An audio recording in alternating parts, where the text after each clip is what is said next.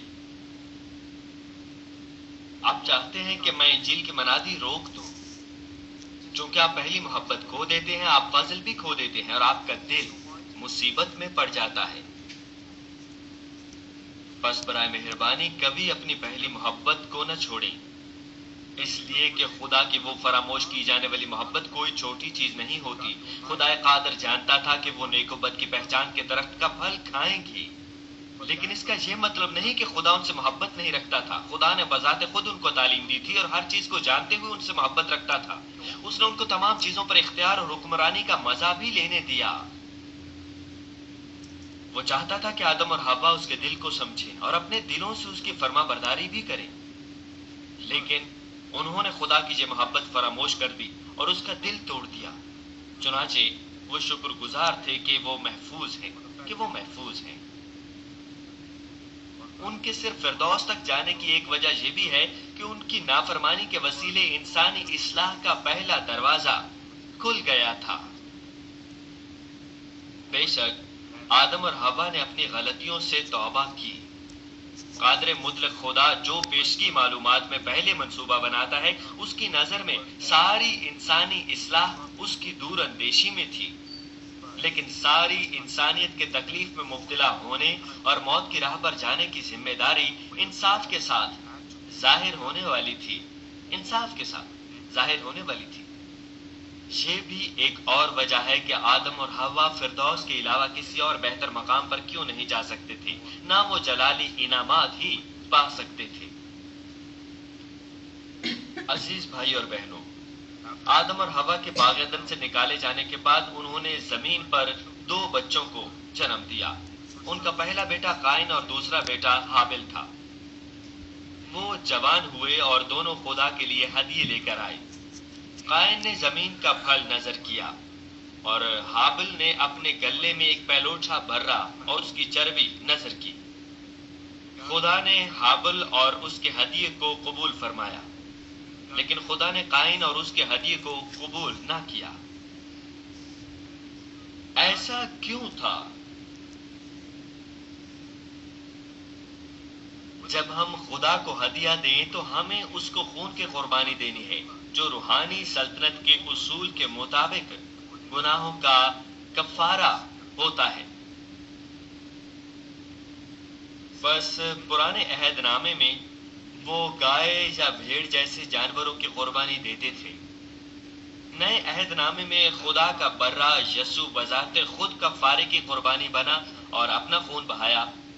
ہمارے خداوند نے تب اپنا خون بہایا جب اس کو کوڑے مارے گئے، جب اس کے سر پر کانٹوں کا تاج پہنایا گیا، جب اس کے ہاتھوں اور پاؤں میں کیل ٹھونکی گئی، جب اس کی پسلی میں نیزہ مارا گیا۔ آدم اور حوا روحانی سلطنت کے اس اصول سے واقف تھے اور انہوں نے اپنے بچوں کو اس کے بارے میں سکھایا تھا۔ وہ لمبے عرصے تک خدا کے ساتھ چلتے رہے تھے اور اس زمین پر آنے کے بعد بھی انہوں نے خدا سے لازمی چیزیں سیکھ رکھی تھیں، اگرچہ یہ بہت تھوڑا اندازہ تھا۔ حابل نے اپنے والدین کی تعلیمات کو مانا اور اپنے گلے کا پلوٹا نظر کیا اور اپنی بساط کے مطابق بہتر قربانی ہی دی، لیکن قائن نہ مانا۔ اس نے صرف وہی زمین کے پھل دیے جو وہ دینا چاہتا تھا۔ جب آپ یہ سنتے ہیں تو آپ کو مشتاق ہونا چاہیے۔ آدم پر نافرمان پابند، اور آدم نے ضرور اپنے بچوں کو سکھایا کہ خون کی قربانی بھی دیں، لیکن قائن کس طرح فرما برداری نہ کر سکا؟ ایسا کیوں ہوا کہ وہ فرما برداری نہ کر سکا؟ اس کے متعلق عبرانیوں 11ویں باب کی 4 آیت کہتی ہے، ایمان ہی سے حابل نے قائن سے افضل قربانی خدا کے لیے گزرانی اور اسی کے سبب سے اس کے راست باز ہونے کی گواہی دی گئی۔ اس نے ایمان سے ہی خدا کو قربانی دی اور اس نے ایمان سے فرما برداری کی، پھر وہ خدا سے راست باز کہلایا۔ جب آپ روح اور سچائی سے خدا کی پرستش کرتے ہیں تو آپ بھی بتدریج راست باز ہوتے جاتے ہیں۔ ہر قسم کی بدی ختم ہو جاتی ہے اور آپ راست باز بن جاتے ہیں۔ لیکن اگر آپ روح اور سچائی میں پرستش نہیں کرتے تو آپ ابھی تک جسم میں ہیں، کیونکہ خدا نے اس کی نظروں کی بابت گواہی دی، اور اگرچہ وہ مر گیا ہے تو بھی اسی کے وسیلے سے اب تک کلام کرتا ہے۔ خدا کے ہابل کی قربانی کو قبول کرنے کی وجہ یہ ہے کہ اس نے ایمان سے فرما برداری کی اور خدا کو روحانی قربانی دی، لیکن قائن نے خدا کی مرضی کو نہ مانا۔ اس نے وہی کیا جو وہ کرنا چاہتا تھا۔ اس نے روحانی قربانی نہ بنائی، بلکہ اس نے قربانی تیار کرنے میں صرف خانہ پوری ہی کی، اس لیے خدا نے قائن کی قربانی کو منظور نہ کیا۔ آج کل کے حساب سے وہ اتوار کو چرچ آتا ہے اور پرستش کی عبادت میں بیٹھ جاتا ہے، لیکن روح اور سچائی سے پرستش نہیں کرتا۔ مثال کے طور پر کچھ لوگ سوچتے ہیں کہ وہ اتوار کو پاک رکھ رہے ہیں صرف اس لیے کہ وہ چرچ میں ہیں، اگرچہ وہ بیکار سوچیں رکھتے ہیں یا دن میں خواب بھی دیکھتے ہیں۔ جب آپ پرستش کی عبادت میں ہوں، آپ کو چاہیے کہ خدا کی پرستش روح اور سچائی سے کریں۔ آپ کو ہر لفظ پکڑنا اور اس کو اپنی خوراک بنانا چاہیے۔ آپ کو اپنے دل کی گہرائی سے دعا کرنی چاہیے اور اسی طرح آپ کو تعریف بھی کرنی چاہیے، لیکن آپ وہاں صرف کمزور خیالات میں بیٹھے ہوتے ہیں، یہ سوچتے ہوئے کہ عبادت کے بعد کیا کرنا ہے۔ اگر آپ عبادت کے بعد گولف کھیلنے یا ٹی وی پر کھیل دیکھنے کا سوچتے ہیں تو یقینی بات ہے کہ آپ سو جائیں گے۔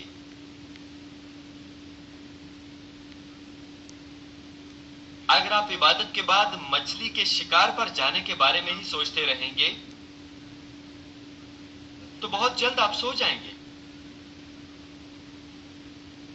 آپ کس طرح کہتے ہیں کہ آپ خدا کی پرستش روح اور سچائی سے کرتے ہیں؟ آپ کا محض جسم یہاں ہے، لیکن آپ کا ذہن وہ تو کہیں اور ہے۔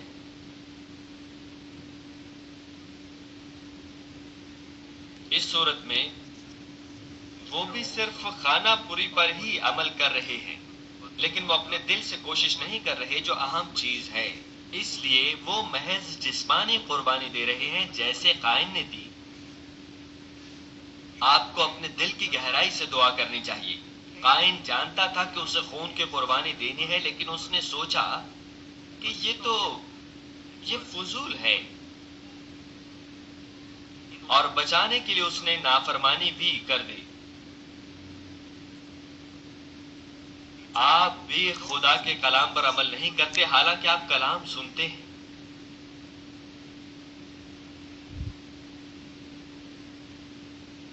آپ ایمان سے یہ نہیں کرتے۔ ہابل نے ایمان سے نظر گزرانی، لیکن قائن نے ایمان سے نظر نہیں گزرانی۔ آپ بھی قائن کی طرح ایمان سے پرستش نہیں کرتے، اور آپ ایمان کے ساتھ خدا کا کلام نہیں سنتے۔ خدا نے فرمایا کہ اگر آپ پوری داہیکی دیں تو خدا آپ کو برکت دے گا۔ اس نے آپ کو یہ بھی بتایا کہ اس کا امتحان کریں، وہ آپ کو بھرپور برکات دے گا، لیکن آپ یقین نہیں رکھتے اور آپ اس طرح عمل نہیں کرتے۔ آپ سوچتے ہیں کہ پوری داہیکی دینے کی اہلیت نہیں ہے۔ آپ اپنی شکر گزاری کے نذرانوں کے ساتھ بھی ایسا ہی کرتے ہیں۔ بعض لوگ خدا کے پاس بونے کے بعد افسوس کرتے ہیں۔ خدا یقیناً فرماتا ہے کہ جس قدر آپ بوئیں گے اسی قدر کاٹیں گے۔ اگر آپ زیادہ بوئیں گے تو آپ زیادہ کاٹیں گے، اگر آپ کم بوئیں گے تو آپ کم کاٹیں گے۔ خدا آپ سے کہتا ہے کہ ایمان کے ساتھ اپنے دل کی گہرائی سے دیں۔ اگر آپ ناراضگی یا مجبوری سے دیتے ہیں تو خدا اس کو نہیں لیتا۔ آپ کو اپنے دل کی گہرائی سے ایمان کے ساتھ دینا چاہیے۔ یہ ہابل کی قربانی ہے، پھر آپ برکت اور جواب حاصل کریں گے۔ آپ یقیناً حاصل کریں گے۔ اس طرح خدا نے اس پرستش کا نذرانہ قبول نہ کیا۔ اگر آپ روح اور سچائی سے پیش نہ کریں تو وہ آپ کی عبادت کو وصول نہیں کرتا۔ قائن نے خدا کو قربانی دی، لیکن یہ قربانی خون کی نہیں تھی، اور اس طرح خدا نے یہ نہ لی۔ آپ کو بھی وہ قربانی دینی چاہیے جو خدا لے سکے۔ یہ آپ کو ناراضگی سے بھی نہیں کرنا چاہیے۔ مجھے امید ہے کہ آپ ہمیشہ مذہبے پر ہوں گے اور معائنہ کریں گے کہ آپ حقیقت میں روح اور سچائی سے پرستش کر رہے ہیں یا نہیں، اور آپ اپنے دل سے جوش کے ساتھ ایمان میں زندگی گزار رہے ہیں یا نہیں۔ جب خدا نے قائن کی قربانی قبول نہ فرمائی بلکہ ہابل کی قبول کی، تو قائن نے اپنی غلطی کی توبہ نہیں کی، بلکہ وہ ناراض تھا اور اس نے اس نے غصے میں اپنا منہ بھی بگاڑا۔ حابل کے خلاف برا احساس رکھتے ہوئے آخر اس نے اسے قتل کر ڈالا۔ یہ ایک حیرت انگیز چیز ہے۔ جب سے انسانی اصلاح شروع ہوئی ہے، صرف ایک نسل میں پہلے ہی سے نفرت اور حسد موجود تھی۔ مزید یہ کہ جسمانی چیزیں اور بڑھی، جسم کے کام کے طور پر ظاہر ہوئی، یعنی سوچیں ایک قتل کے عمل میں ظاہر ہو گئیں۔ قائن نے وہ خوفناک کام وقتی غصے کی وجہ سے نہیں کیا تھا۔ برے احساسات کو پالتے ہوئے اس نے منصوبہ بنایا اور اپنے بھائی حابل کو مار ڈالا۔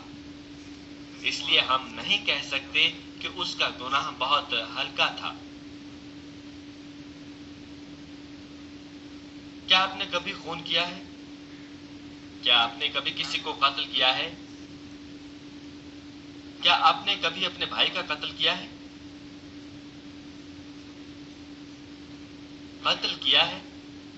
کیا آپ حقیقت میں کسی کو قتل کرنے کے لیے اسے ماریں گے؟ بائبل مقدس فرماتی ہے اگر آپ اپنے بھائی سے عداوت رکھتے ہیں تو یہ قتل ہے۔ یہ کہنا جھوٹ ہے کہ آپ خدا سے محبت رکھتے ہیں جبکہ آپ اپنے بھائی سے بھی محبت نہیں رکھتے۔ اپنے بھائی سے عداوت رکھنا اسے قتل کرنے کے برابر ہے۔ میں آپ میں سے بہت سو کا شکر گزار ہوں کہ آپ نے کبھی اپنے بھائی سے عداوت نہیں رکھی۔ بائبل مقدس فرماتی ہے کہ اپنے بھائی سے عداوت رکھنا اسے قتل کرنا ہے۔ بس اگر آپ نے کبھی کسی کو قتل نہیں کیا تو میں آپ کا بہت شکر گزار ہوں۔ جب سے میں نے خدا کو قبول کیا ہے، میں نے کبھی کسی کے ساتھ تکرار نہیں کی۔ میں نے اپنے بچوں کو کبھی ایک دوسرے کے ساتھ تکرار کرتے نہیں دیکھا۔ میں نے کبھی ان کو غصے میں یا دوسروں کو گالیاں دیتے ہوئے نہیں دیکھا۔ وہ ہمیشہ اپنا فائدہ دیکھے بغیر ایک دوسرے کی خدمت کرتے ہیں۔ وہ ایک دوسرے کی اچھی طرح خدمت کرتے ہیں۔ اس طرح وہ تکرار نہیں کرتے۔ ایک روحانی شوہر اور بیوی کبھی تکرار نہیں کرتے۔ وقت کے ساتھ ساتھ ان کی محبت مزید گہری ہوتی جاتی ہے۔ جب لوگ جلدی سے برے احساسات کو نہیں چھوڑ پاتے، یعنی وہ کم وقت میں بری باتوں سے چھٹکارا حاصل نہیں کر پاتے، تو یہ ہولناک نتیجہ لا سکتا ہے۔ کسی کے لیے ان کے برے احساسات عداوت میں بدل جاتے ہیں اور یہ بہت سے بد اعمال کو تحریک دیتے ہیں۔ اس لیے آپ کو خود میں بدی کو نہیں آنے دینا چاہیے۔ آپ کو کوئی ناراستی قبول نہیں کرنی چاہیے۔ جب آپ میں برے احساسات ہوں، آپ کو جلد از جلد ان سے چھٹکارا پانا چاہیے۔ آپ کو عداوت کا بھی یہی حال کرنا چاہیے۔ جب آپ میں وہ چیزیں نہ ہوں، آپ کہیں گے کہ آپ پاک ہیں اور روح میں آ گئے ہیں۔ برے احساسات کو پالتے ہوئے اس نے منصوبہ بنایا اور اپنے بھائی حابل کو مار ڈالا۔ اس لیے ہم نہیں کہہ سکتے کہ اس کا گناہ ہلکا تھا۔ قائن کے وسیلے ہم ایک بار پھر گناہوں کی فطرت اور بدکاری دیکھ سکتے ہیں۔ اگر ہم اپنے دل میں بدی کو قبول کرنا شروع کر دیں تو وہ کس قدر جلدی سے ہمارے پاس آ جاتی ہے، وہ کس قدر جلدی سے ہمارے دل کو آلودہ کر دیتی ہے۔ اس لیے آپ میں سے جو پاک ہونا چاہتے ہیں، ضرور ہے کہ وہ کسی چھوٹے سے گناہ اور بدی کو بھی قبول نہ کریں، سوچتے ہوئے کہ اتنا سا ٹھیک ہے، اتنے سے کچھ نہیں ہوتا۔ مجھے امید ہے کہ آپ اپنے دل میں سے گناہگار فطرتوں کی اصل جڑوں کو بھی مکمل طور پر کھینچ نکالیں گے۔ آپ کو چاہیے کہ اس جڑ کو پوری طرح کھینچ نکالیں تاکہ یہ پھر کبھی باہر نہ آئے۔ اگر آپ اس کو چھوڑ دیتے ہیں تو جب وقت گزر جاتا ہے یہ جلدی سے پھر نکل آئے گی، چنانچہ اس کو کھینچ نکالیں۔ اس طرح قائن انسانیت کا پہلا قاتل ٹھہرا، اور بعد میں اس کے ساتھ کیا ہوا؟ محبت کے خدا نے قائن کے لیے بھی نجات کا راستہ کھول دیا۔ بے شک قائن کا گناہ معمولی نہیں تھا، لیکن آج کے مقابلے میں اس کا ضمیر پاک تھا۔ قائن نے خدا کے بارے میں اپنے ماں باپ سے سیکھا تھا۔ اس نے اپنے ماں باپ سے وراثت میں موروثی گناہ بھی زیادہ نہیں پایا تھا، اس لیے وہ سزا کے ذریعے اپنے گناہوں سے توبہ کر سکتا تھا۔ بائبل مقدس میں ہم دیکھ سکتے ہیں کہ خدا نے قائن پر بھی، جو کہ انسانیت کا پہلا قاتل تھا، رحم دکھایا۔ قائن اپنے گناہ کے سبب سے اس زمین پر خانہ خراب اور آوارہ ہو گیا. وہ ملعون ہوا اور زمین کے چہرے پر سے ہانک دیا گیا اور اس نے خدا کا رحم مانگا یہ کہہ کر کہ اس کی سزا بہت سخت ہے. چنانچہ خدا نے اس کو ہلاکت سے بچانے کے لیے نشان بخشا یہ کہہ کر کہ جو قائن کو قتل کرے اس سے 7 گنا بدلہ لیا جائے گا. خدا نے یہ نہیں کہا کہ چونکہ تو نے اپنے بھائی کا خون کیا ہے اس لیے میں تجھے مسترد کر دوں گا. اس نے یہ بھی نہیں کہا کہ میں نے تجھے تنبیہ کی تھی لیکن تو نے نہ سنی، بلکہ تو نے اپنے بھائی سے عداوت رکھی، تو نے اس پر حسد کیا اور اس سے عداوت رکھی اور آخر اس کا خون کر دیا. بس میرے پاس تیرے لیے کچھ نہیں ہے، میں تجھے نہیں جانتا. بلکہ اس نے اسے موت سے بچانے کے لیے ایک نشان بخشا. قائن اس نشان کے ساتھ اپنی زندگی کو محفوظ رکھ سکتا تھا لیکن اسے وہ نشان دیکھ کر اس زمین پر اپنی زندگی ختم ہونے تک افسوس کرنا پڑا. لیکن اس سزا کے باوجود اس نے اپنے گناہ سے توبہ کی اور نجات پائی. اس لیے یہ اس کے لیے ایک برکت تھی. آدم اور حوا کی طرح قائن بھی فردوس میں گیا. وہ اس زمانے کے برعکس لمبی زندگی جینے کے عادی تھے. وہ صرف 80، 90 یا 100 سال زندہ نہیں رہتے تھے. اس زمانے میں قائن سینکڑوں سال تک جیتا رہا. صدیوں تک وہ آوارہ گرد رہا. اس زمانے میں سب قائن کے بھائی اور رشتے دار تھے. اس کی ساری اولاد جانتی تھی کہ قائن قاتل تھا. بس اسے ان سے بچ کر رہنا پڑتا تھا. اس کی زندگی کس قدر مشکل تھی. اس کی زندگی بہت مشکل تھی، بہت زیادہ مشکل. اسے کس قدر افسوس کرنا پڑا ہوگا. اسے ضرور کامل توبہ کرنی پڑی ہوگی.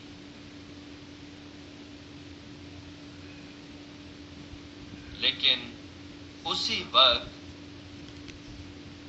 وہ ضرور ہلاکت سے بچنے کے لیے خدا کا فضل پانے کے واسطے شکر گزار بھی رہا ہوگا. اس لیے کہ اس نسل میں قتل کرنا کوئی چھوٹی بات نہیں تھی جو بہت زیادہ اچھائی رکھتی تھی. خصوصاً اپنے ہی بھائی حابل کو قتل کرنا ایک بہت بڑی بدکاری تھی. کیونکہ وہ اس قسم کا دل رکھتا تھا وہ توبہ کرنے کے باوجود فردوس کے علاوہ مزید اچھی جگہ پر نہیں جا سکتا تھا. قائن نے اپنے گناہ کی توبہ بھی کی لیکن یہ زیادہ اس کی سزا کے خوف سے توبہ تھی. جی ہاں، شروع میں خوف کی وجہ سے توبہ کی لیکن اگرچہ بعد میں نہیں. اس کا مطلب ہے کہ اس نے اپنے دل سے خدا کے لیے محبت کے ساتھ حقیقی توبہ نہیں کی تھی. اگر وہ بعد میں اپنے بدکار دل کو اچھے دل میں بدل سکتا تو آخری نتیجہ بہت اچھا ہو چکا ہوتا. اگر وہ اپنی ساری کوشش اور قوت کے ساتھ خدا کو خوش کرنے کے لیے جیتا تو وہ بہتر آسمانی رہائش گاہ اور انعام حاصل کر سکتا تھا. مگر قائن میں وہ رویہ بھی بالکل نہیں تھا. عزیز بھائی اور بہنوں، آدم اور حوا ایسا اچھا دل رکھتے تھے جس کا موازنہ آج کل کے لوگوں کے دل سے نہیں کیا جا سکتا. اس وقت زیادہ گناہ نہیں تھے اور لوگ گناہوں میں زیادہ آلودہ بھی نہیں تھے. مزید یہ کہ آدم کا گناہ زیادہ بڑا نہیں تھا اور قائن آدم سے پیدا ہوا تھا اور اس طرح قائن بھی زیادہ بدکار نہیں تھا. مزید یہ کہ انہوں نے اپنی زندگیوں کو باقی رکھنے کے لیے اپنے سابقہ گناہ سے توبہ کر لی تھی. بس وہ اچھائی اور خدا کی مرضی میں رہنے کی کتنی کوشش کرتے ہوں گے. لیکن اگر وہ صرف فردوس میں جا سکے تھے تو آج کے ایمانداروں کو کس طرح عمل کرنا چاہیے جو ایسی بدکار اور گنہگار دنیا میں رہ رہے ہیں. میں آپ پر زور دیتا ہوں کہ زیادہ سے زیادہ جوش کے ساتھ پاکیزگی کے لیے خواہش کریں اور ہر روز زبردستی بہترین آسمانی رہائشگاہ پر قبضہ کریں. اگلے اجلاس سے میں آپ کو زیریں پاتال کی آفت زدہ حقیقتوں کے بارے میں تفصیل سے بتاؤں گا. مسیح میں عزیز بہنوں اور بھائیوں، جب آدم اور حوا نے گناہ کر لیا تو خدا نے اپنی لافانی محبت دکھائی. جب انہوں نے خدا سے بہت زیادہ محبت حاصل کرنے کے بعد بھی گناہ کر ڈالا تو خدا نے کس طرح عمل کیا؟ پیدائش 3 باب کی 21ویں آیت کہتی ہے، اور خداوند خدا نے آدم اور اس کی بیوی کے واسطے چمڑے کے کرتے بنا کر ان کو